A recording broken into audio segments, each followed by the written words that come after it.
ಠಾಣೆಯಲ್ಲಿ ಸರ್, ಈಗ ಎಫ್ಐಆರ್ ಆಗಿದೆ, ಹೋರಾಟ ಆಗಿದೆ.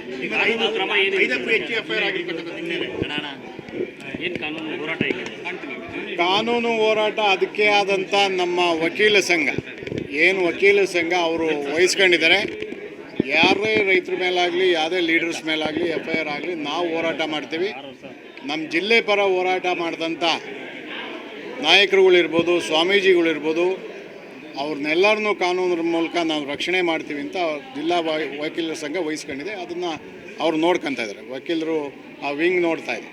ಒಂದು ವಿಪರ್ಯಾಸ ಅಂದರೆ ಸ್ವಾಮೀಜಿಗಳ ಮೇಲೆ ಇತಿಹಾಸದಲ್ಲೇ ಎಫ್ಐಆರ್ ಹಾಕಿದರೆ ಬೈ ನೇಮ್ ಹಾಕಿದ್ದಾರೆ.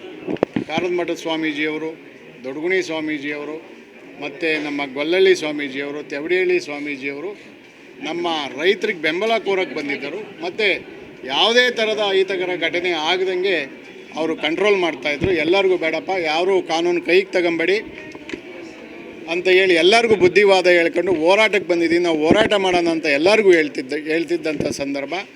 ಅದನ್ನು ಪೊಲೀಸ್ನವರು ಅವ್ರ ಉದ್ದೇಶ ಏನಿದೆ ಗೊತ್ತಿಲ್ಲ, ಹೆಜ್ಜೆನ ಗುಡಿ ಕಲ್ಲೊಡ್ದಂಗೆ.